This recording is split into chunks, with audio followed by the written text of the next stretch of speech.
Welcome, Martians, to episode 26 of the Q Podcast, a podcast where a gathering of friends weigh in on geek passion topics.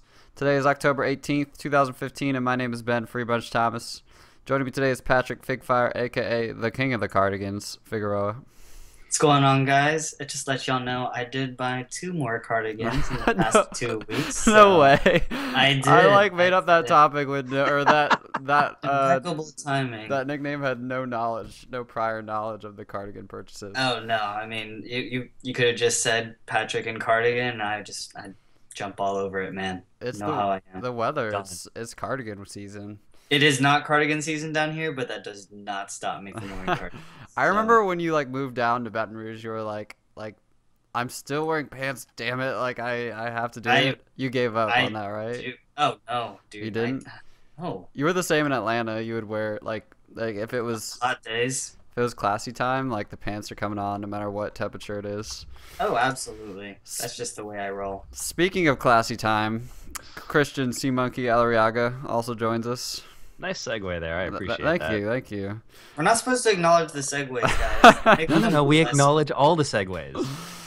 Christian, do you own any cardigans? I own a couple of cardigans, yeah. I remember when I lived with Patrick, he turned our roommate Nick hard onto cardigans. He went from owning nothing but I don't even know what he wore in the winter. It's like chinos and a sweater. Yeah, but he went. It was very tasteless. He went. Hey, 100% cardigan. He went ham with the Banana Republic cardigans. Oh yeah. He loves a good Banana Republic cardigan. Who doesn't love a good Banana Republic cardigan? I feel like I don't own a heart cardigan. I need the confidence to pull. For some reason, I feel like I need confidence to pull one off, which is just silly. No, but you do. Yeah, you do. For real. Let's be honest. The swag. Swag. All right. Let's jump into last week and stuff that we did. Let's start with you, Christian. Just hung out with some coworkers, played some games that didn't involve staring at a monitor all night. So that was interesting. Ew. That was a first in a while, right? That does not compute. It's all right, I guess. Yeah. So some pool, some bowling, some darts. Some laser Are you tag. good at laser bowling and pool and darts? Are you good at them?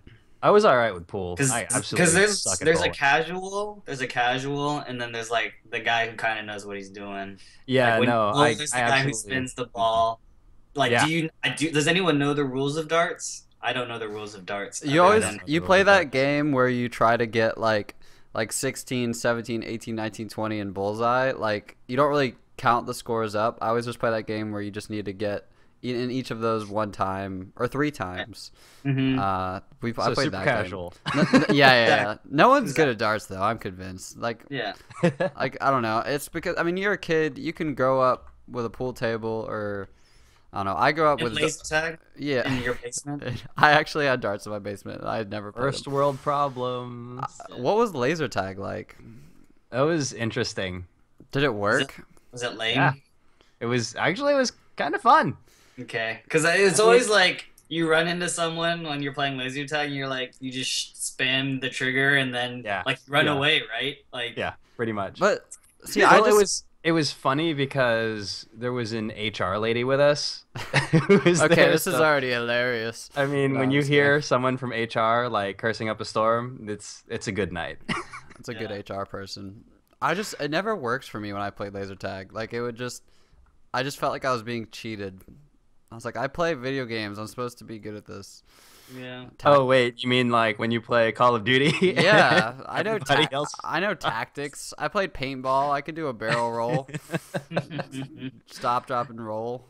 Yeah. Deflect the laser. Yep. Did you bowl with the bumpers? Bumpers. No. Okay. Good. Would you bowl, Christian? Give us an honest answer. Would you bowl? I didn't break 80 at all. Oh my goodness. That's okay. Why did you ask him, Patrick? I just wanted to know, because if you don't bowl a lot, then you're not gonna break 100. You know what I mean? It can be pretty hard to just not, get gutters every time. Well, the fun part about that was that I didn't break 80, and that was still second highest score. That's pretty legit. Sounds like a bunch of Sounds like an office outing. For me though, so the next score was over 100 though, so obviously you can tell I have coworkers that do play.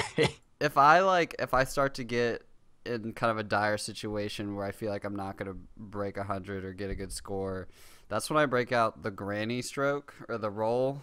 You know what I'm talking about? Is that when you like put it in both hands and you just yeah, and you roll it like because you're guaranteed not to get a gutter ball, and yes, it's gonna be shameful while you're doing it, but in the long run, it's better to suck it up and get a decent score. See, I'm opposite. If I'm playing poorly, that's when I'll try to start, doing the spin, like when you toss it to the right, but you spin it left and then you watch it cut across. I mean, but you get a lot of fail rate, but like there's just no other time you're going to be able to practice that. And so hopefully by like game 2 you're warmed up and you're more confident. Yeah, no, for sure. That's expert level. I never put any spin on it. I'm straight and true, like a true amateur. Mm-hmm. No, there was an episode of Parks and Rec where Ron is a straight and true guy, and he was getting beat by Aziz Ansari because Aziz Ansari was doing the granny stroke. Exactly. And then at the end of the episode, Ron came in the bowling alley with like a hood and like sunglasses and a hat, and then he was like doing the granny style, and he like had a smile on his face. Was he? Oh man, what's his alter ego? He was not Duke Silver. Duke Silver. That's what the sunglasses remind me of. It's good. You should good. That's awesome. Sick. How about you, Patrick? So instead of like going over all of fall TV, all the 12 or 15 shows I watch on a weekly basis, I still don't know how you keep track of that. It's a lot of effort. Let me tell you that. Oh God. We'll throw the spotlight on The Walking Dead aired. It was great. It was a great episode. They were following up on what happened last season with Alexandria and I mean Rixby and his badass self. It's definitely very soap opera-ish. Like you're there just to see what these characters are still doing. They don't get me wrong, they are doing the same thing over and over again, but like just seeing today or last week's episode, they had a record-breaking like extras as zombies. Like there were so many that just wasn't CGI. It was incredible seeing like there's just this large pan out shot because there's a the ending of the episode was like dropping the mic, and it was incredible. So that's the spotlight this week. I've been watching Mr. Robot. Have you guys heard of it? For some reason, I have. Does that like sometimes I think you told us about that actually. Not really, because I hadn't watched it. It was never really on my radar until this past week. I remember hearing about that. It might have been a coworker. So it's a USA drama, and USA is famous for like Suits and stuff like that. So it was never. I'm not saying Suits is a bad show. I have coworkers who love Suits, but I mean it's not FX caliber or some of this other good stuff. But Mr. Robot's really good. It's basically Dexter, but he's a hacker. That's awesome. He hacks people who are doing bad things. Like the opening the opening scene is he like sits down with like a coffee store owner, and he's just like, I love your coffee so much. I love your product. You have great, strong Wi-Fi, which is why I decided to hack you. And I found that you're you're into child pornography, and you thought you could hide behind the Tor, whatever. I mean, he talks a whole bunch of programming shit. He's like, and then he's the guy in the coffee shop's like, are you trying to blackmail me? I'll give you whatever money. And then he like walks out, and the police are already pulling up, and he just turns around and says, it was never about the money. Pulls up his hood, and then he like walks out. It's fucking amazing. But he's like mentally ill also. Like I don't want to say like he's autistic, schizophrenic, something like that. Like a savant kind of thing. Kind of, yeah. Like he's he's sort of like Dexter. Kinda, but he doesn't like try to hide it. He just like can't not hide it. Yeah. He's just that's the way he is. But it's great. I'm 2 episodes in. It has a 98% on Rotten Tomatoes. It's very good. I highly recommend it if you guys get the chance. I'm just wondering if it's gonna be one of those shows where you can't watch it if you work in the field. Yeah, Like Maybe. I'm a I mean, sucker. there's a lot of moments where I'm just like, okay, it's going over my head. That's fine. But maybe you guys will pick up on it or appreciate it more since you've dipped your toes into that kind of stuff. I'm a sucker for like badass hackers in movies. Like I love like my favorite character in like The Italian Job or like Die Hard is just the hacker who's like they're like Yeah. like can you do it? And he's like and he just like taps his keyboard like 6 times and he's like unlock the mainframe to the Yeah. city's energy grid. I don't know. I love that stuff. So like I would be. It has to be done right. See, I for like me. I like the cheesy ones too. Yeah. I don't like the super technical explanations. I would prefer if he just did something on his screen and that worked. I don't need like the whole paragraph or monologue about how you did it because but that's then- just gonna bug me. But there's the people on the opposite screen, on the opposite side of the coin, that are like, hacking doesn't involve you just doing this and then pressing the enter button and saying, I did it. Yeah, it's that You know, easy. yeah. The only thing I know about hacking, It kind of does though. Just it's, smashing the kinda keyboard a whole does. bunch. it's and that then- easy. That's what you're saying. It really is just like that. You write up a script, you put it online, someone downloads it, and unfortunately that person then gets hacked, or not necessarily hacked in that way. I mean, in the first episode, he like fights because he works at a cybersecurity place, obviously, and he like fights, someone that's like getting into their mainframe. I don't fucking know these words, but it's just interesting because it was more technical versus he's getting through here. You fix it. He was like, I have to go here. I have to do this. And did you try this? And as someone who's not really into hacking, I just had to nod my head.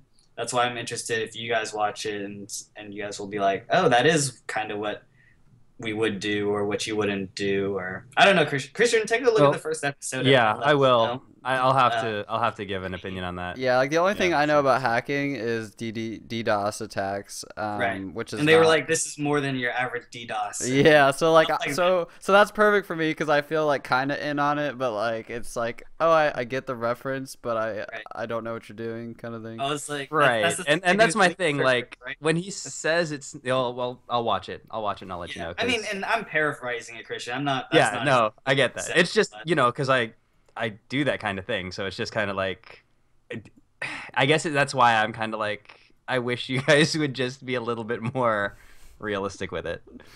Yeah. You 'Cause, just like- said you're okay with them. You would rather have them do Right, just doing the it change well. in the And my percentage. thing is like, it's especially noticeable when you have scenes in a movie where like someone gets hacked, right? A Right. government facility gets hacked, and all of a sudden you hear alarms blaring and a red flag sounds. That's not how it goes. You don't Mm-hmm. ever know that you get hacked until you look at whatever data files are coming out of your server, et cetera, et cetera. Yeah, but that's I so mean- boring to watch on TV, Christian. No, I know, and that's why it's kind of like, it's one of those things that it's a personal quirk. I just don't like it. I mean, yeah, no. I mean, I imagine it's like a chef watching like a show about a kitchen that like glamorizes it, or a race car driver who watches like, I don't know. Yeah, when you're close to it, the suspension of disbelief is more difficult. Yeah, the Yeah, immersion makes just sense. is the same, I guess. Yeah, yeah. I mean, like, and it's more than about hacking. You know, hacking's not like the Right, cement right, and the right. bread and butter. Yeah. It's not just that, because I wouldn't watch it if it was just them it's talking just a about tool to hacking. deliver the story. Yeah, and it was pretty good because he hacks it and then he finds something that it's pretty good. Watch the first episode at the least. I'll watch it. It's good No, shit. it's interesting. It's interesting. I'll have to watch it. You've only seen 2 episodes, Patrick. yeah. They it's- don't mention like Anonymous or any of the other like. They have a pretty shitty knockoff. They have okay, that's good. At least They have a pretty shitty so, knockoff. so they're like trying to be like topical a little bit about it. Yes, it's yeah. incredibly topical because Yeah. it goes into anarchy and like because he's a do-gooder Mhm. and then a group finds him that's like, all right, you're small time, but let's really do some good and like Yeah. are they real? Are they not real? I don't fucking know, dude. I'm excited to keep watching it.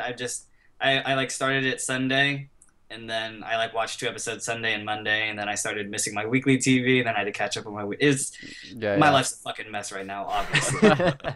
Yeah, that's something for you to say that. You who are the most organized out of all of us. That sounds With my TV, I have to be. With my TV. it has that sounds awesome. Actually, normally you talk about those shows and I think they sound interesting, and maybe like one day I'll get them, but that's a show that I really want to see. I have in my notes here. It's just Dexter for hackers, and I was like, I can ring both of them in with that word. Yeah, I love Yeah, Dexter no, so I mean, much. just because you made that comparison, I'm Yeah. super interested. It's the both of them. And Oh. finally, finished the Wings of Liberty campaign. It's good shit. Do you guys remember the final mission? Do not. Nope. Oh. It's kind of like it's like you just set up a base and you just have to defend something. Oh for- yeah. I remember that. It's basically a tower defense game. Yeah. I lost the mission the first time I played it at 99.7%. Oh Like my base was crumbling. gosh. Kerrigan was all up in my shit, and I was like, Damn it, Kerrigan. fuck. But it was crazy. It was incredible. You mean you can't just siege tank everything to win? No, you couldn't, because I chose to destroy the underground network, so it was just all aerial dudes. The Oh, the Nidus networks. The Nice. night, yeah, Yeah. Those the were, swarms. Fuck yeah. Dude, those things are which so is troll hilarious to me online. because they if you see the Nidus worm like in the actual campaign, you're like, holy shit, man, that thing's awesome. Then nobody really uses. Do they use that in pro play? I feel like it's not seen as much. You use it in like big long games because it's such an investment. Because it's Right, it's that's really a huge cheap. Like it's a really cheesy strategy to like float your overlord over the corner of their base and then just pop your whole team behind their defenses. So it's Mhm. like you can only see it in games where it's like rushing Dark Templars. Like it's cheesy. So you don't see it in pro play because Oh, anyone. God, rushing Dark Temple. Yeah, like in pro play, it's easily scouted, so it doesn't happen very often. Yeah, because you need to like the build path is so incredibly specific that Yeah, anybody who Yeah. scouts you.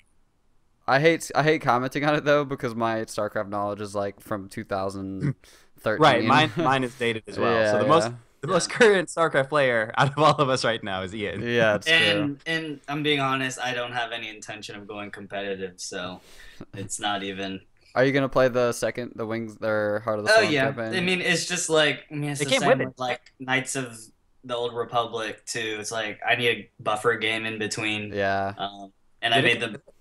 when you bought No, I mean I just bought both of them for $10 a piece. So Oh, okay. I mean, It that's was still an nothing. amazing deal. Holy cow. it was nothing. It's just like a tiny dent in time. And then I have stuff to talk about Final Fantasy X, but I'm gonna save it for my topic. But that was my week. Noise. Oh, that's a good idea. I might segue one of the things in mind to my topic. So I saw The Martian an hour ago, and I'm gonna talk about that a little bit later.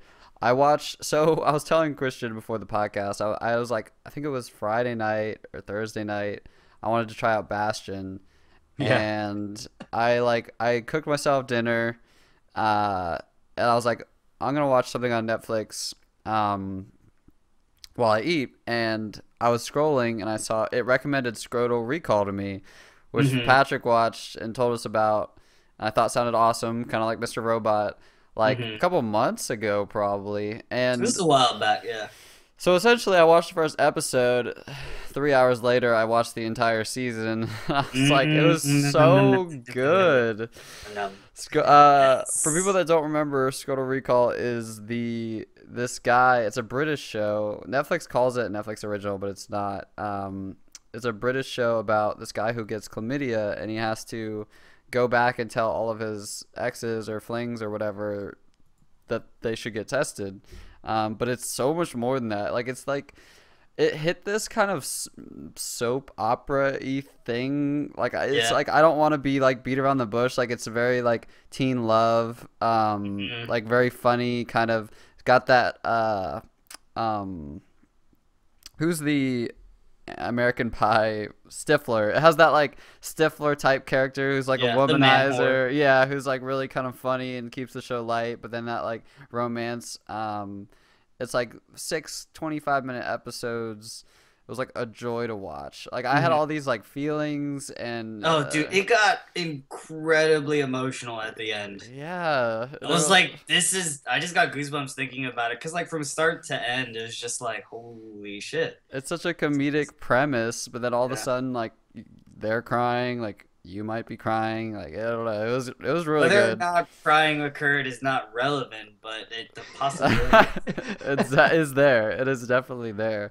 It was like to the point where I like had trouble sleeping afterward because I was like trying to evaluate my life, and it's just stupid because it's not like a serious show, but it's really well done. It hits home pretty hard. It's great. Yeah, I'm glad you got on it. Yeah, I'm so sad there wasn't more to watch.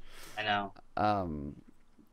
I also played Super Meat Boy this week. I beat the first 40 stages and the first 2 bosses. Nice.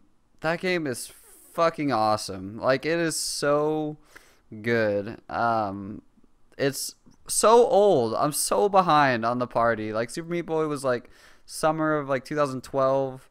Xbox Arcade, Summer of Arcade, and I really feel more attached to this game because I saw Indie Game the movie, which was that documentary that profiled 4 indie developers, and one of Was Super Meat Boy on that? Super Meat Boy was one of them. Wow. So it was like the 2 guys that made Super Meat Boy, like, and how they were like living at home and like stressed out of their mind and like worked 18 hours a day for like 9 months, and they just made this beautiful platformer with like an awesome art style, a really cheeky like subplot, and then really tight like interesting levels. And like it sounds big when I say I beat 40 levels and 2 bosses, but like it takes between 7 and like 15 seconds to beat each level.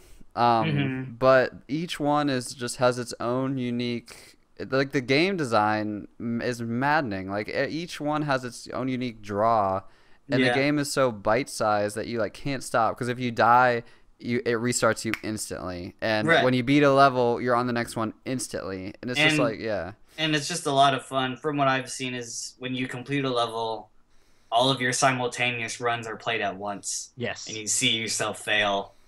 Hundreds like here, thousands of times. Yeah. And then like your numbers are just slimming down until the one guy that gets to the end. It's such a clean, nice little game, which was nice because I was just looking for something like that. I think it's still free on PlayStation Plus this month. It was so good. All right, let's get into current events, which I wanted to explain this to you guys.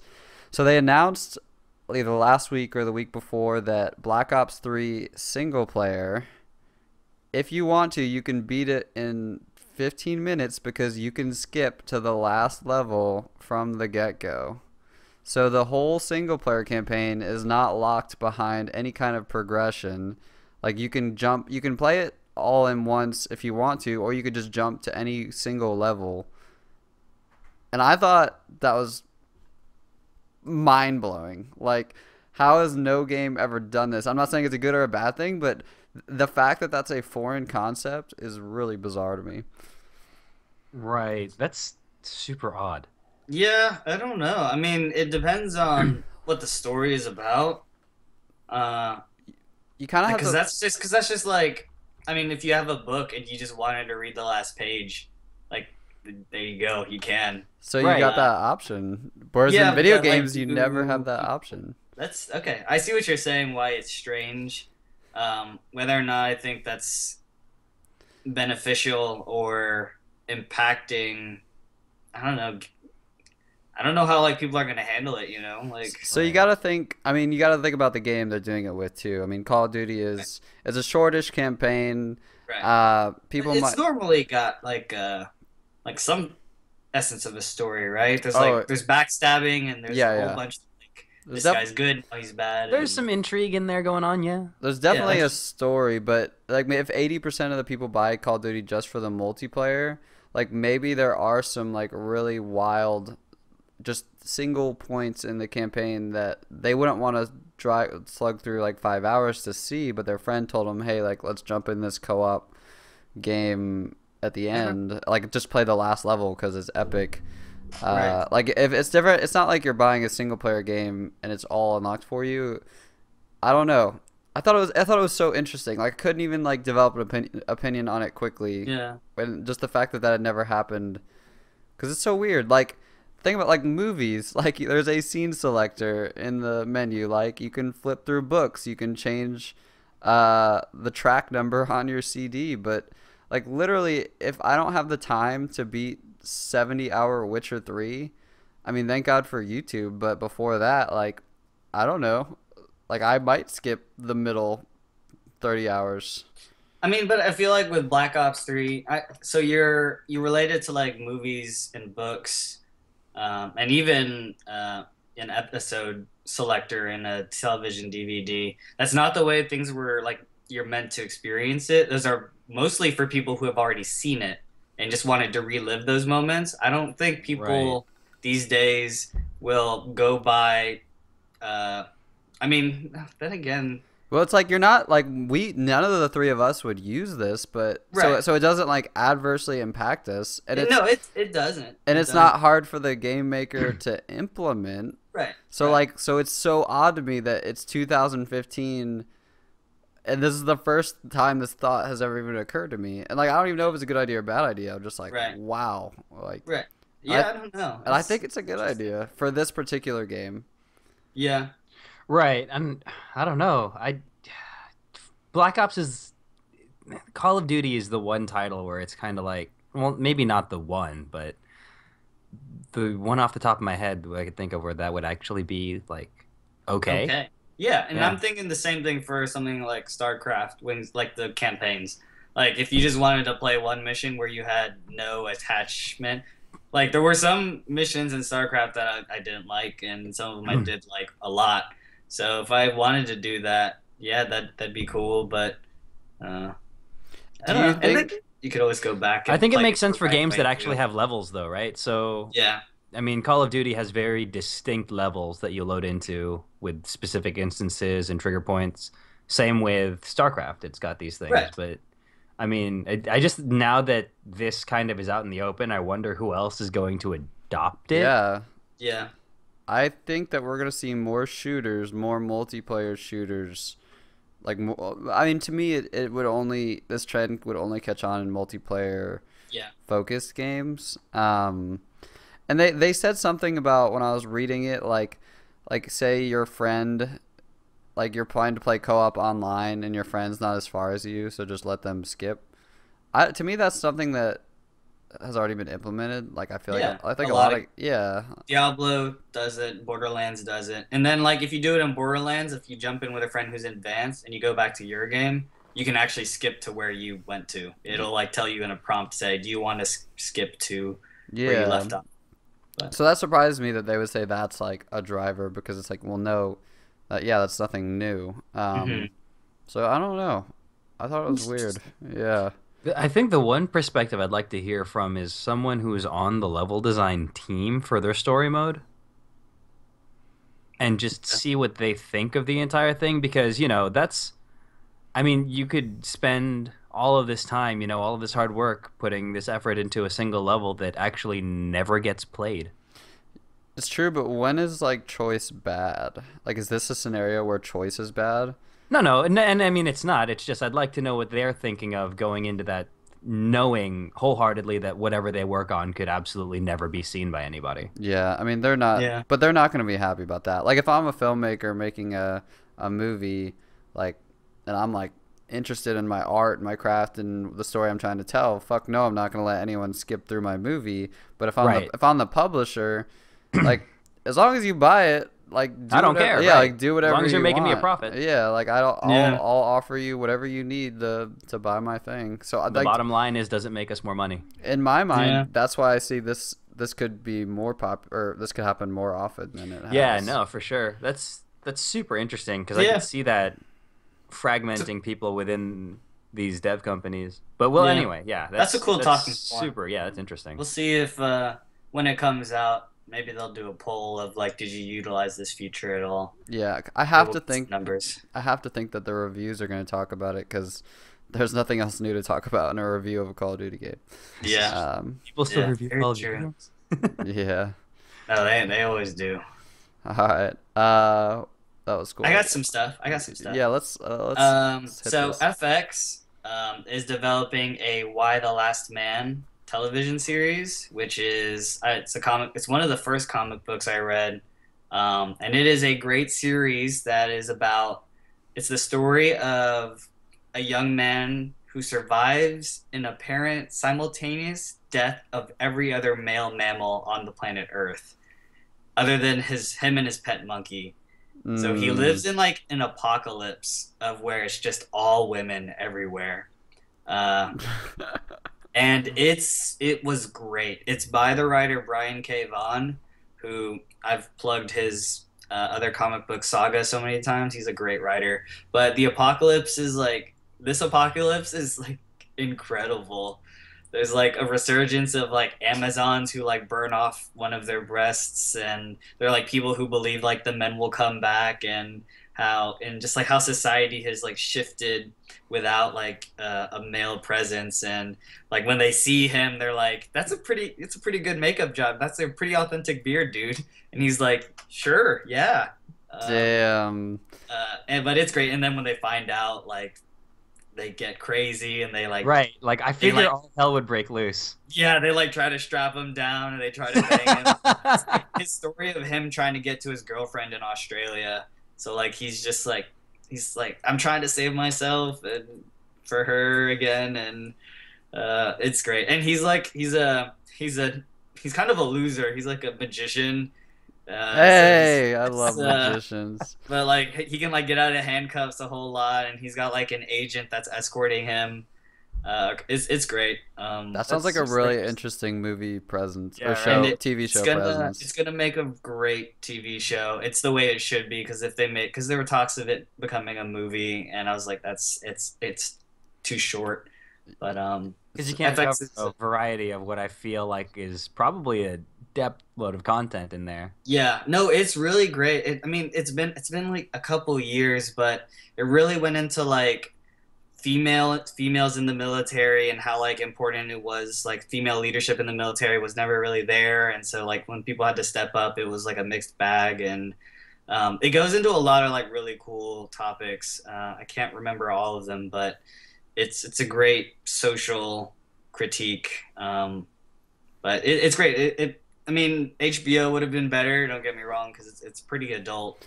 I mean, but, HBO you can always say that about everything. Exactly. We'll take it at FX. FX has done a great job with their television. Justified was great.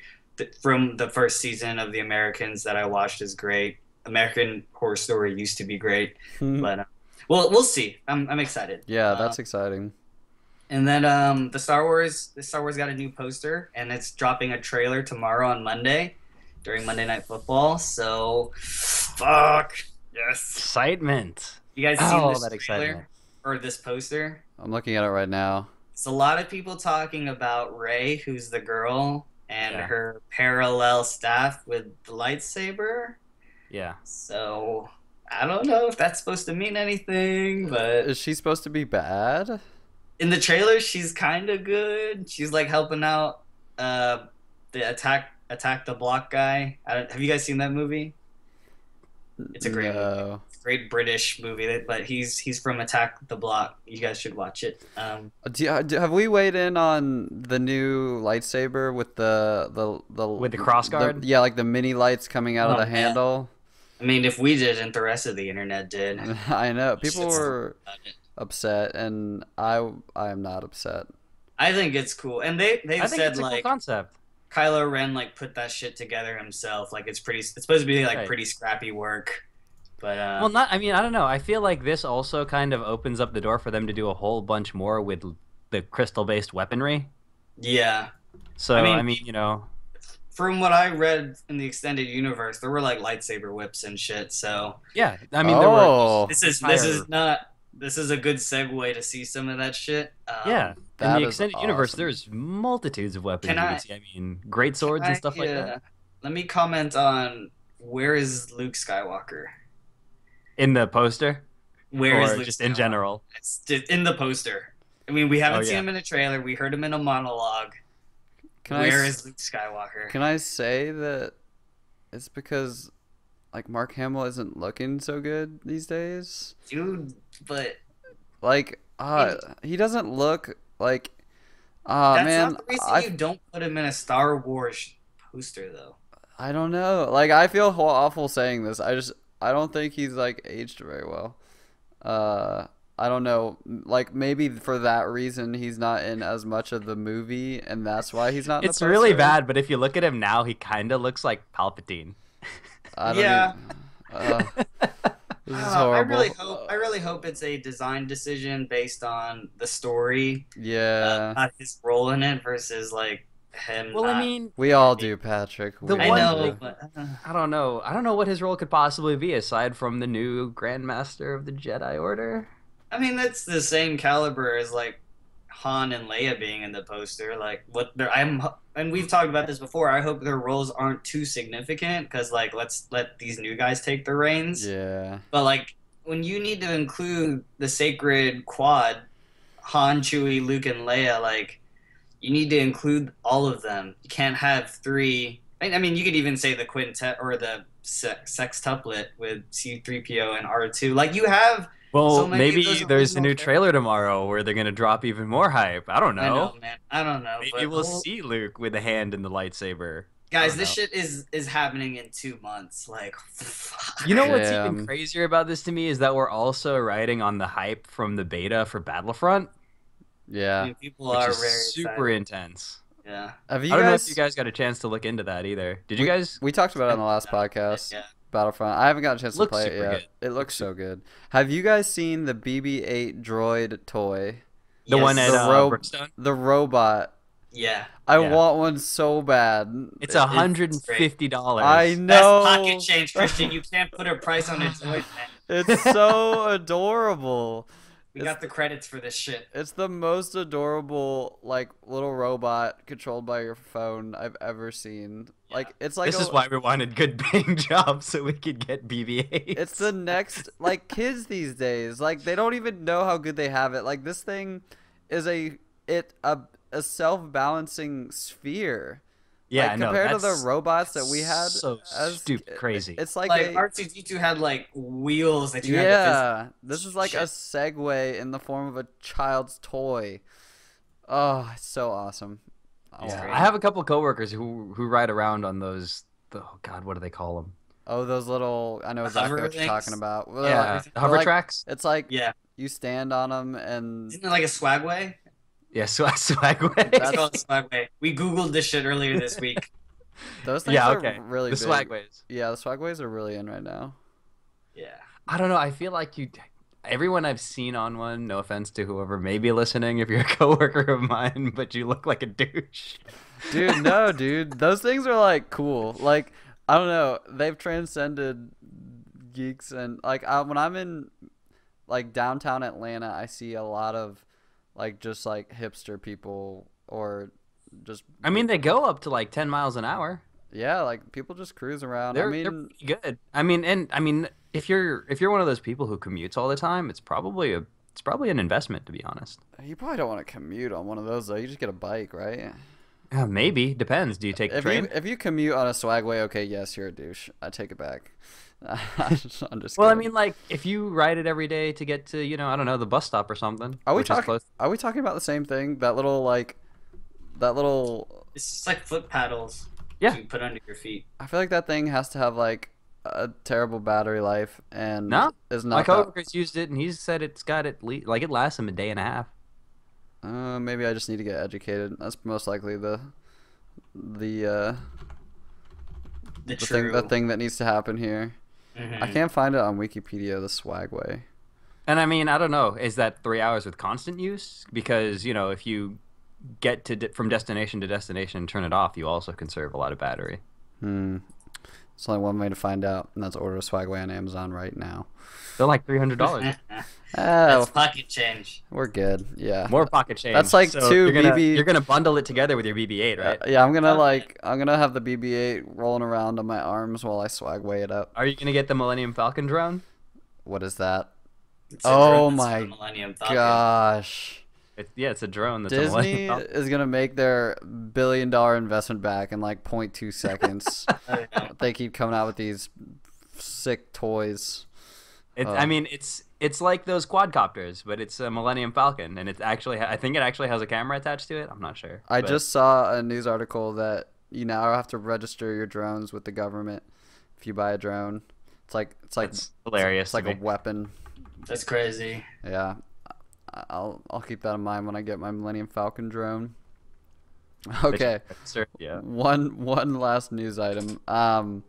Steambox is ramping up their retail presence, so they're looking into brick and mortars. I think they're gonna open up like little kiosks that are Valve kiosks, and also getting into GameStop, and I think that's partially because they've never had to deal with a retail presence before. Like they're kind of, You know what's super interesting to me? That Steam, of all people, is going to brick and mortar. yeah.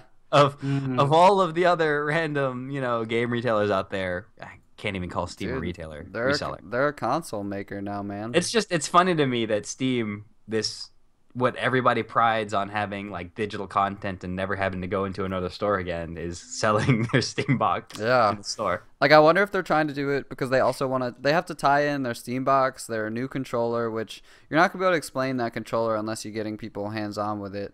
And then also they got the Vive, the VR headset. And you're also not going to be able to sell that unless you're doing demos and stuff like that at malls. Now it's branded as HTC. Is that truly HTC? I think it's like a partnership. Because I remember on the website it was branded with the HTC logo. So Yeah, because I don't That's think interesting. because they're obviously not hardware manufacturers, so they're definitely working with HTC. So yeah, you're right. It's the HTC Vive powered by Steam VR and Google. and Google. So yeah, so that's current. So let's jump into topics this week. Me first. I saw. Yes, let's talk about this. I'm super interested in space. I saw The Martian an hour ago. I loved it. Like literally, I think it's embarrassing, but I like teared up like 3 or 4 times during that movie. Especially. Oh wait, I can't. Well, do I spoil? No, no. Okay, Well, it's too I soon. mean, since we've all seen it, we can kind of just. I need to figure out our spoiler protocol. I'm gonna get like a spoiler picture to put up when we're Okay, so spoiling. for now we won't talk about spoilers, but I'd like a percentage of how close it was to the book. So I will tell you that The Martian was 100%. 100% of what was in The Martian was in the book.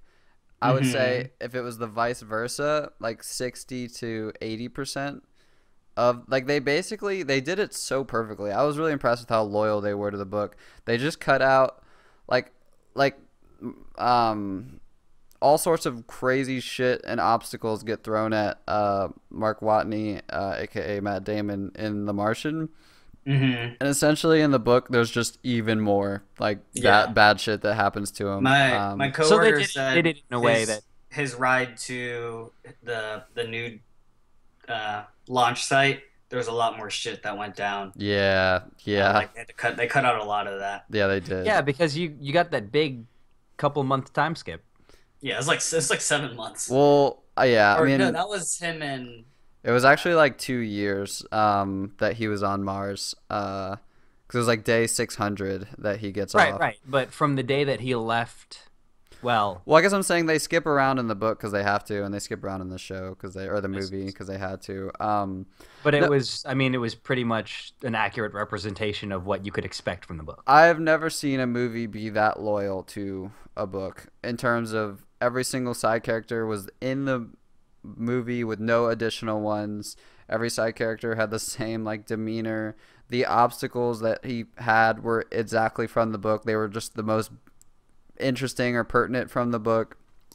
It was amazing. Like honestly, I like Ridley Scott has a knack for like visual beauty with Alien and all the other crap that he does, and like there was With space movies. yeah, like I loved the book, but honestly the movie was more inspiring because it's powerful. Like these sweeping shots of flying through space and like walking on Mars and like just the desolate surroundings give you more, like you lose your breath. Whereas if you're reading the book, it's amazing and better story overall, like more complete. But I wasn't losing my breath like I was when I was watching the movie.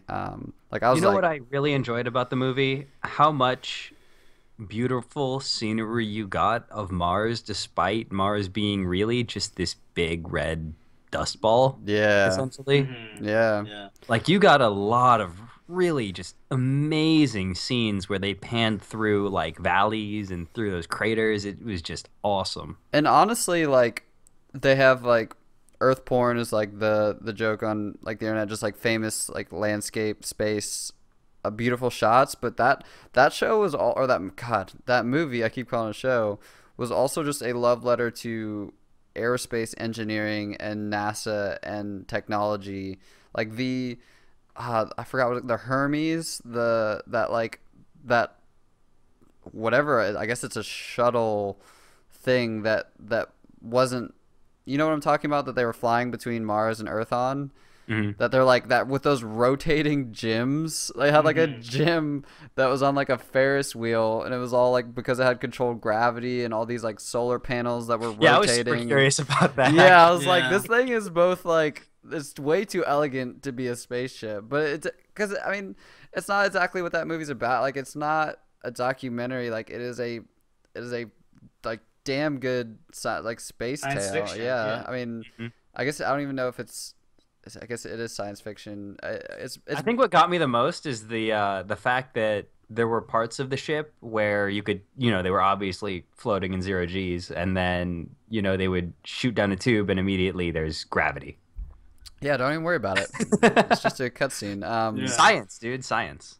Yeah, it just did so much to like when I walk out of those movies, I'm proud of like by just like of humankind and like our interest in space and like progression, and it's also sad though, isn't it? Because our space program kind of and that's my topic, like NASA and the importance of space exploration, because I think that movie and Interstellar, I don't know if they're a reflection of our like continued curiosity or if they're actually really important in driving human curiosity. Like, which came first? Like, they know we already like space, or let's inspire them about space. I don't know, because I remember talking to you guys, I guess it was last podcast, about how I was reading on Reddit that like the NASA engineers were super pleased that this movie and book took off because it's really giving them really good buzz. And they even talk about that in The Martian, about how hard it is to get funding from Congress, and they're always trying to sell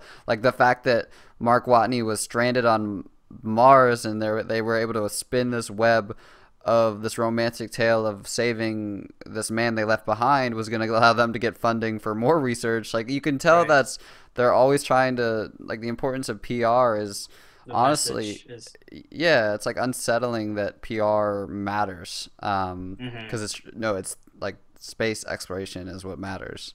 I mean, based on super history, deep too. Well, that's spoiler. So we can't really based talk on about history, I mean, from what I understand, a lot of the space race was important for country morale. We had to beat the Soviets with getting something up in the air before them, and like the which we Sputnik, lost at. Yeah, Sputnik. Like, America was like, "What the fuck is that? Like, what is happening? Are we in trouble? Like, they're spying on us." It's not. I'm not saying it's not important now, but like, I mean, there's not that sense of urgency anymore. I think that was when we were really dumping money. I have no numbers to back this up, but I'm just trying to remember. Yeah. Back in history class, when they talked about space exploration, it was relevant during those times when we had to beat the Soviet Union. It's a really interesting point too, because there's been, like, I was reading NASA's Wikipedia page, and they've had 10 plus like programs with all these different missions, but the only one we think about is the Apollo moon landing missions. Like, those are like iconic, and like they translate well to the public.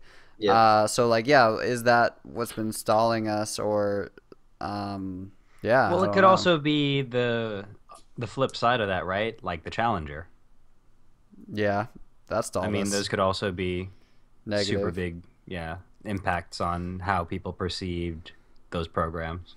Yeah, like we saw, I don't know, like it just came out that water is on Mars, and I think that like we're seeing recent trends in. I think it's easier though with that, because the more unmanned space travel we can actually get information and feedback on, the more people are going to be like, well, maybe we should start ramping up to put people out there. Because it's a lot easier now that we have the capability to put these computers that can just do it all themselves. Look at Curiosity, right? I mean, and like the time too. Like I don't know off the top of my head how long it takes to get to Mars. Like 3 years or something. That was 2 years, yeah. 2 years, like so. Yeah, like just sending humans to Mars is not the same thing as sending someone to the moon. It's just not. So let alone getting them back. I mean, but I mean, you think about like with the moon landing, it's almost the same thing. Like sending someone. I mean, the distance. I guess in the way we perceive it, like the moon was impossible. Like however many years ago, right? It's just like, oh, inconceivable. No way we can put a guy up there. Yeah. Maybe are we setting like if we put it in perspective, like, oh man, putting a guy on Mars, it's crazy talk. But yeah, it's not the same. Like 5, many 10, years 15, ago. 20 years later, we'll see. Like, I mean, I wholly think we will be putting people on a different planet within our lifetime. Yeah. I wholly believe. So why? But like at this point, I don't. The only reason, like, I hope that's the truth. But like if we're sending someone to Mars, it's only because to say that we did it. Because now we have like the robot technology to do all the research that we need without risking human lives. Like I can't see. So if we're sending humans to Mars, it's probably to colonize Mars. And I wonder how much time and research and stuff. Let's do it. Yeah, like how much that needs to like. There's so much we have to do to send people to Mars. Yeah, let's do it. I think. I mean, not to mention developing the shuttle that'll take them there, right? With Curiosity, it's super simple. We don't have to worry about oxygen, right? It's just some of those simple things that we take for granted, right? So that I mean, that probe or whatever we sent to Mars didn't need anything extra. Yeah, like have to worry about carrying a food supply. We didn't have to worry about oxygen or, well, I guess return trips, which aren't going to be a thing. I think the first full trip to Mars is probably going to be a one-way trip. Yeah, at least in the meantime. Yeah. Like, and I'm excited to see what private companies are doing. I know SpaceX is taking over some of the resupplying of the Let's go Elon Musk. The space station. I know that Virgin is already selling tickets. Like, I'm pretty sure Brad Pitt like bought like $1 million ticket to be one of the first people to go to the moon or whatever, like as a private citizen. Right. So yeah, which is super interesting to me because of those laws that do apply. I mean, I don't know, is that a spoiler? I guess it's a spoiler. We won't talk about that. But, when you go into the whole treaties of, it is technically considered, you are considered a pirate the moment you... Yeah, that was fun. And I think we didn't even touch on that, too. I mean, the book is very funny of the Martian. The movie is funny. Like, the drama... the reason I like The Martian and I would recommend it to people is because the drama holds on its own, but the space is what really got me hyped. Like, it's a good combination of a great tale and, I mean, just for like science nerds like us, just a something that appeals to that as well. Now that I'm thinking about it, the computer scientist who was on the ship, Kate Mara. Name. Kate Mara is the actress who I just think was she. Oh, never mind. I don't think that's a good. It was cast. Kate Mara. I don't think that's a good cast, but yeah, she was the computer scientist. That was somebody else. Vogel, she was the one who had to bypass like the code. Yeah, are you thinking of the trajectory guy, Vogel? No. I was thinking of her because she totally looked like somebody in a different show, and I was like, "Is that the same person?" It's not. House of Cards. It's House of Cards. Yeah. She's in that. No, I wasn't thinking of House of Cards. American Horror Story season 1. I was thinking of Renee Felice Smith from NCIS LA. Super different. All right. I got a political question for you guys. What percentage of the federal budget do you think should be spent on space exploration? All of it. Good dodge. I don't know. You guys are weak. You guys are like, weak. I honestly, 100%. if you're asking me, I want to take more out of military spending and put that into space exploration because yeah. they did the comparison a couple of years ago where we said that what it took to fund 1% of all of our military excursions, whatever, just to fund our military, 1% of that was apparently enough to fund NASA for a year. Mm-hmm. So, I mean, you know, it's there. Yeah. Without getting super political, I mean, that money though is spent on stuff that's here on planet Earth. I mean, don't get me wrong; it's important to go space travel, but I don't. You think federal budget? It's like running your country. You know, why not merge the two, right? So we are spending more than probably 10 to 20% developing brand new jets. Mm-hmm. I mean. Yeah. So I guess the argument and where it falls to NASA, because like there's no such thing as a free lunch. Like people like me who and you guys who love science, like we're not gonna be like, can the taxpayers please spend like $250 billion to send someone to Mars so that I can be inspired? So like Patrick's right. There's a lot of justification. I think NASA works really hard to try and push the research that they do for space into like innovations for like things that happen on Earth. Like wasn't Velcro? I don't want to say realistic, but realistic's a tough. I mean, yeah, but there are certain things that have come out of that research that has been used for non-space exploration purposes, right? Yeah, I mean, Ben was saying. There's a Wikipedia page for NASA spin-off technologies. So like things like freeze-dried food were from NASA, or like the Speedo's LZR racer swimsuits are based off NASA technology. Emergency space blankets, dust busters, ear implants, memory foam. Like these are all things that NASA's been able to translate. I mean, there's no right or wrong answer to this. Like we're just kind of speculating on what we're trying to value. Because I'm really interested to see. Like it's always fun for me to like get engaged in like if people are inspired by this movie and stuff. Stop the fighting people so we can put more people into space. So the budget of NASA last year was fiscal year 2014 was $17.647 billion, or about 0.5% of the total budget. I think I read that, which is why I said 1%, and it was small and insignificant. So roughly 18 billion for about 0.5%. Military spending was 610 billion. I don't have the percentage, but there's like it's just like what pisses me off most is what if like the whole world just got along? Like if we all just got along, we wouldn't need a military. We could do amazing things. That's what I'm saying, man. People need to stop all the fighting, man. Like as a human race, we could just go crazy. You want to think about it that way, right? If in an ideal situation where we didn't have to worry about that kind of thing, if humanity were truly united under just a single banner. Humanity, the engineer in me says that's stupid. That's not gonna happen. Right, obviously. Think about how much more we could have advanced because take a shit on it because it's never gonna happen. Yeah, I mean that's a good engineer is a pessimist, right? Exactly. A good engineer says that shit's stupid. Yeah. I mean, like what we're saying too, because in my mind I was like, what if we all got together as 7 billion people just to do and make cool shit? But then I just realized like. Nobody would agree on anything. Yeah, like, well, is that? I guess that's not communist. Like if we're all like one government or whatever. No, that's communism. Yeah, well, communism is when the government owns the means of production. But it's hard to imagine a one government that's not like too powerful or whatever. I don't know. I didn't mean for this to go into what communism is, but yeah. Fucking love the movie. I hope we spend more public funding on space because I like space and I don't like war.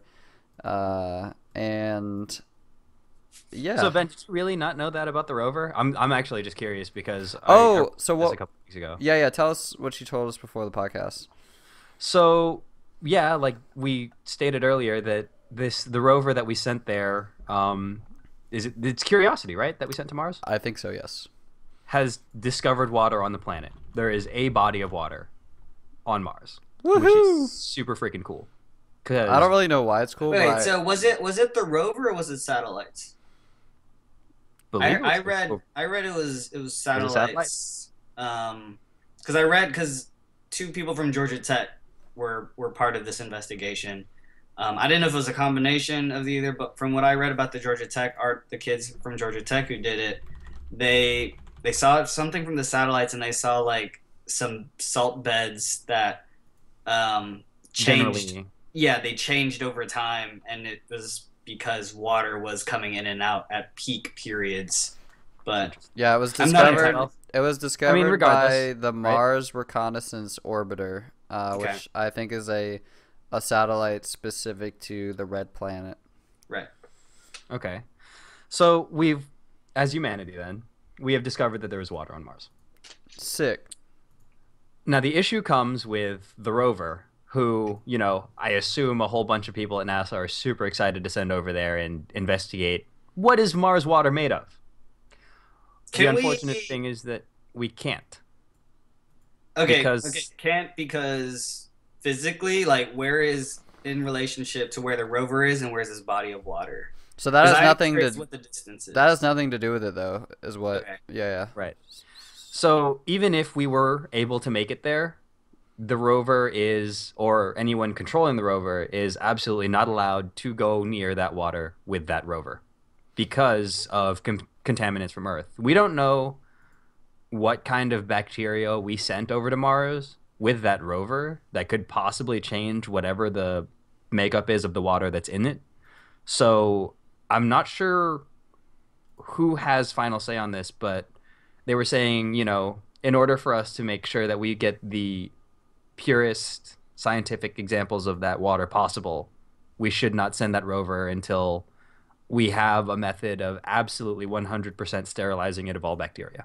Essentially, the scientists are just like, deep breath. Like, this is big, but let's not fuck this up. In the not interest very of bad. science, hold yourself. Yeah. Hold. But yeah, that's Which, I mean, I feel for the scientists because they must be like super excited over there. Like, we have a drone there, we can tell it to go there. yeah. No, But- it's cool. I don't know. I like that the private companies are getting. I think I already talked about the private companies. Like, I wish that they would do more, or I wish that they had been more successful. Like, I know SpaceX has had some failed launches. I don't know. This makes me want to play. Warren Buffett is worth more than NASA. Well, you got to think that's their annual budget, though. It's not Warren Buffett's annual income. That's true. That's true. Um, That's his net worth, isn't it? Yeah. But no, it makes me want to go play. I always say this. I've been trying to play Space Engineers and Kerbal Space Program for forever, and I just never do it. But Yeah. that's actually a really good segue into Patrick's topic, kind of. Kind of. So I mentioned I wanted to talk about Final Fantasy X. Talked about it a couple weeks ago and how I was making some really good progress. Dumped 35 hours into the game. So I wanted to finish it up. I was like, all right, I'm ready to finish this game up. Yeah, you're And invested.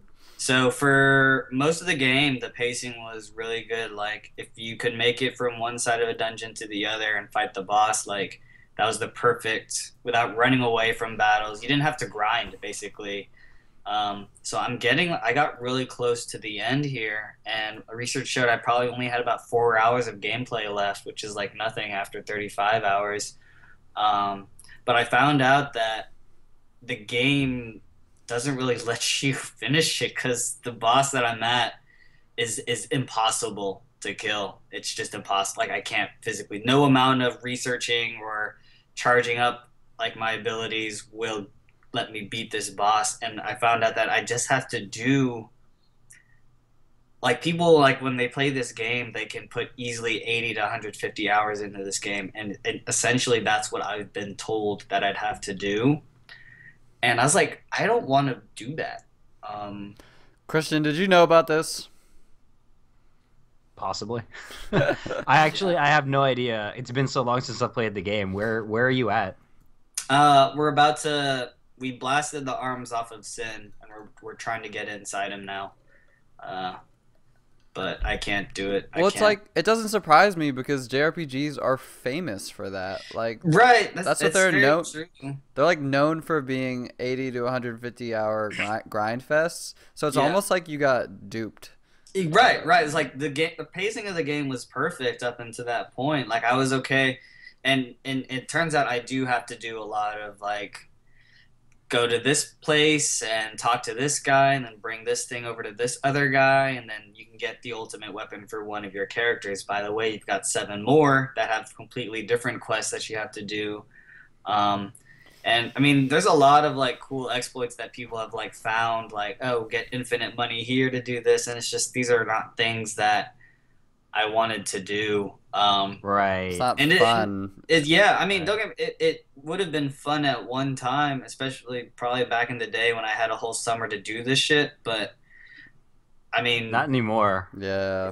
it ties into giving up on games, guys. Like it's sad, and it's something I wanted to do. And Ben, you even mentioned it earlier. Thank God for YouTube because that's honestly the route I'll have to probably go. Which really, I'm really upset because like. I I think want to see it on my screen, like with the controller in my hand, with every once in a while vibrations. But I like, want to be the one to do it. I think yeah, like that's why I don't like watching Let's Plays for story games because it's like I want to be immersed with the sticks in my hands. But Right. I think it's funny. Like I'm kind of laughing. Just to me, it kind of speaks to like I feel like you're just more. I'm the opposite of a completionist gamer. Like I Mhm. feel no like I have no draw to dailies. I have no draw to collectibles. I have no draw to like cleanness, like a clean game, like a Yeah. clean trophy, like doing it the right way. So for me, Mhm. like I'm here to tell you it's okay, man. Like I don't finish games. Yeah, I do it know, all. I know, I I do it know. all the time, man. Like I just never, like I just give up on shit. I just attempt things and I give up. I don't know. You think that speaks more to the time the game was made, though? I feel like that's more of a you look at when the game was released, 2001, right? Which is I feel like the advent of people playing games at that point in time were the people who were able to sink that amount of time into it, right? Well, So it's you still look like at that now. I mean, look at The Witcher. right, but you look at your demographic for games back then, you didn't have as many adults playing. You didn't have as many games tailored towards people who didn't have that kind of time to sink into a game. Most of it was Uh, developers seeing how far they could stretch it and seeing how much time people would sink into it, I especially for RPGs and JRPGs. Yeah, I disagree. I think there were the but same amount of adults playing, or I not, definitely don't think so. not an insignificant amount. Like I guess to me nothing's changed. Like I'm listening to podcasts where everyone, like Giant Bombcast, Podcast Beyond, like all my favorite, not Podcast Beyond, PS I Love You, like all my favorite people in gaming who love RPGs, who've been excited about The Witcher for years. None of them have finished that game. They're all just like, oh, I gotta finish The Witcher. Like, oh, it's so much. Like, I played it, picked up, put it down. Like, I Right, just but doesn't that speak to people who just kind of grew up though? I feel like the kids who the game was marketed for, like Final Fantasy X is something that you'll hear a lot for people who were the right age at the right time, and that's a lot of kids who were picking up video games in 2001. Not as many nowadays. well, I guess I'm saying that they still like these are people that play video games like for their jobs. They play all the time. Like it's their favorite thing to do. Like Right, to me, but the there's frame of reference is different. well, my point The is that carrot on the stick is different. they're still making those games for the people that want to buy them. I don't think that they're like a function of the times. I think they're just a type of experience that has always had a market and still has a market. Yeah. Okay, I can see that. Yeah, no, I mean, yeah, and it's like, and that market is kids, and yeah, the kids were the majority back then, but I still think they're the majority back now because they're the ones that still have the most time, even though there are more adult gamers. Like there's still so many kids out there just spending their summers, like Patrick said, playing The Witcher, like, and they're the there. ones finishing it, Just- not us. no. Melding with yeah. the couch for the summer. Yeah, like I mean, I don't think I'll beat Super Meat Boy. Like not because I don't love it, but because I've heard that it's so hard that you'll like you'll be mashing your head up against the wall Yeah. and like Well, it kills me to see the but that's a difference game too. you can walk away from. Don't get me wrong. I know there's a story. You can you're walk saying with away, your girlfriend and stuff, but FF10, from what I hear, it's like when people hear the music back to Xanarkin, they people legitimately tear up.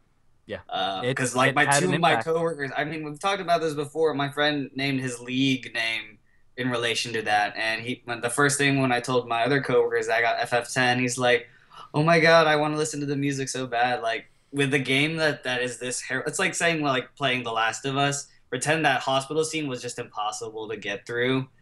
It I mean, don't get me wrong. Now we have YouTube to if you wanted to finish it, but feeling gypped and just it sucks. I mean, the time investment's also important, but like story investment, I'm also very upset with because the time doesn't actually mean as much to me as the story. I want to see what happens on happens. my screen, on my controller with my characters. Like I don't want to watch a YouTuber who fucking uses the characters that I didn't use. Like, you know, I didn't use Kamari. If I see someone who's actually effectively using Kamari, I'm gonna be pissed. Yeah. Kamari sucks dicks. I'm sorry. It's hard for me to relate too because I can only think of. I'm sure there's been others.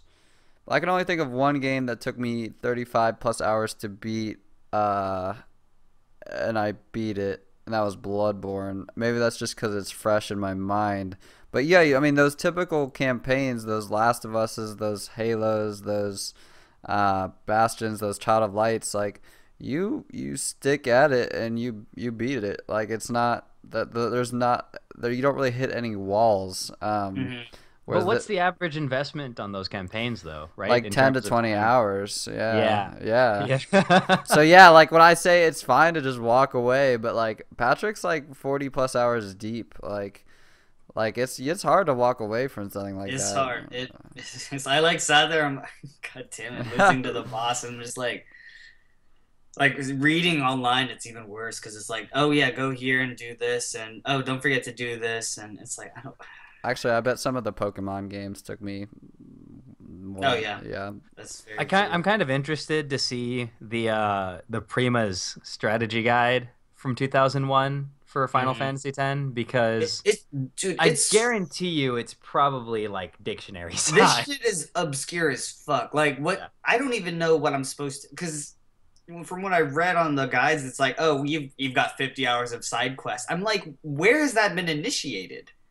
There's no list. There's nothing like The Witcher or Dragon Age that says, oh, don't forget to do this, and here, over here. There is nothing in Final Fantasy X, and it astounds me. Okay, that is a function of the times. That is. Do you remember Suikoden? Yeah. Oh, God. Like I played that game 60 hours each, and I've probably played that game 3 or 4 times, 60 hours a piece. And I never got the perfect ending. Like it didn't matter. Like this guide says, oh, just follow this guide and get the perfect ending, and I love the game to death. But you're right. It's a product of the times. Like holy shit. So what are you gonna do, man? I don't know, man. I also impulse bought God of War because it was $19 and I gotta play that but shit. that's an easier investment because you could finish God of War in like 5 to 8 hours. I know, but when you have a bunch of games that you can finish in 5 days, it ends up not working. You should hire someone on Craigslist to do the grinding for you. To play the games for you. Like yeah. I should get a 14-year-old Asian kid. He's like, come here, kid. Want to make some money? Just use Waka, Titus, and Lulu. You've got a cousin, right? You've got Seth. You could just pawn it off. Ship him No, don't ship me your PlayStation with specific instructions. Yeah, it's like I was comparing it. I think I was comparing it to books before the podcast. Like, I mean, people are notorious for starting and not finishing books. To me, it's the fault of the game or the book or whatever you're giving up on. Like, I don't blame it on the player. Like, it's a design that somehow there's a lull in the hook or a lull in the enjoyment. That, I mean, that's not your fault. Like, that's the game's fault. Like when someone tells you, like, you don't really start enjoying Destiny till you're 20 hours in, I'm like no, like I don't, like that's bad game design. Then let's be honest, you really don't enjoy it till you're like level 40. No, and that's I know, I'm kidding. That's completely true, and it's like yeah, I'm missing out on tens of hours of great content, but like at some point, like giving up on something or not getting engaged in something or missing out on something it's part of like Oh, yeah. it's up to the game to sell itself to you, and like you don't have to be just because all those people are crying about the ending doesn't mean that they I got nothing actually. I give up. You know, it's really weird hearing all these time estimates coming from you guys because that's something I'm sort of used to in a game now. Yeah.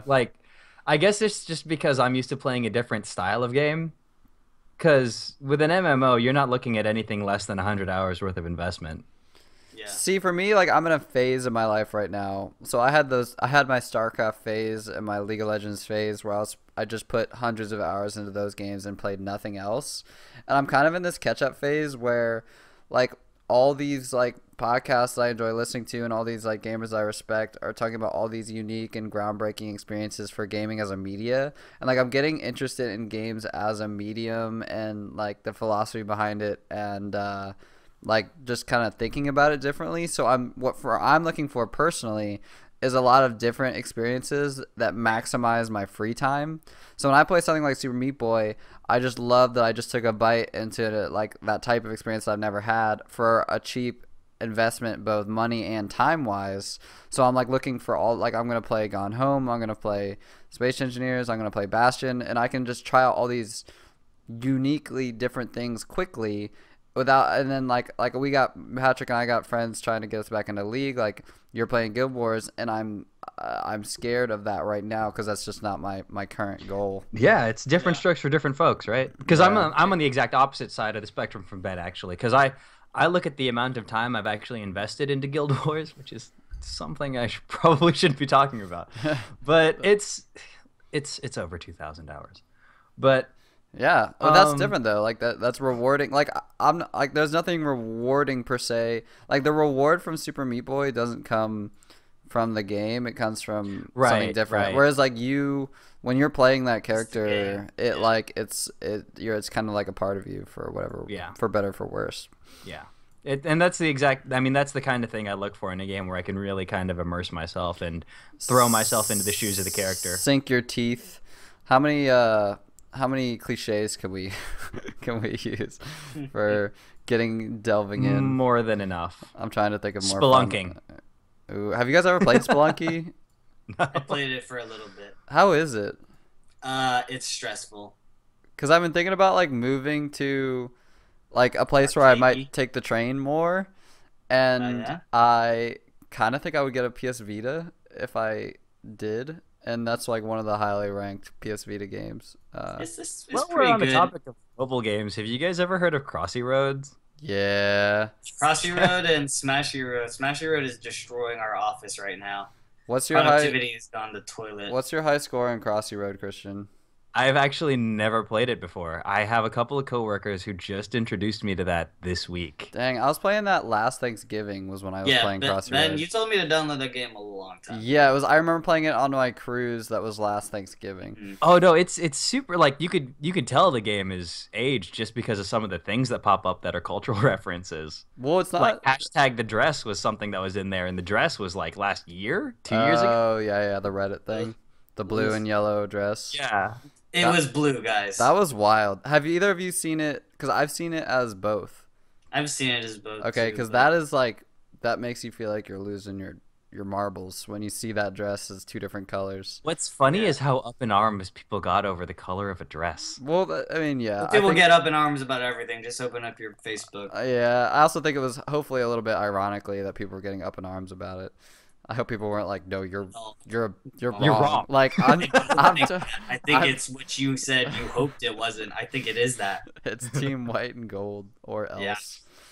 else. Okay. Well, we don't have time for your topic, Christian. We're gonna No, I knew that was going So we're gonna start with you next week. All right, that's gonna do it for this episode of The Queue. Thank you so much for hanging out with us. Check out new episodes weekly every Monday. We live stream Sunday afternoons. You can follow us on Twitter to see when we go live at @fig_TV, cmonkey2eyes, and @freebrunch. At freebrunch specifically because that is an automatic notification when we go live. Fancy. Yep. Drop us a review on iTunes if you can. It really helps us out. Check out the Fig TV and Free Brunch on YouTube. This rigmarole is getting long. I might need to cut it shorter for future podcasts. All right, take care, everyone. Bye, guys. Have a good one. Peace.